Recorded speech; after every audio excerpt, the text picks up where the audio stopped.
Welcome, here I've got Samsung Galaxy A21s and I'm gonna show you how to change aspect ratio in the camera app at this device.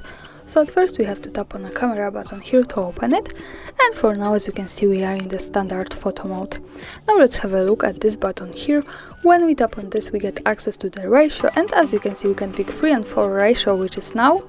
We can pick also 3 and 4 with 48 megapixels, which is the best possible quality of this camera.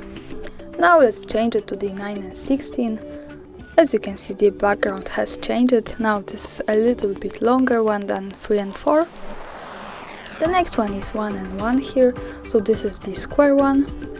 And here we have also access to the full screen of this ratio of this camera. So this is how it works. We can also gain back to 3 and 4 easily like that.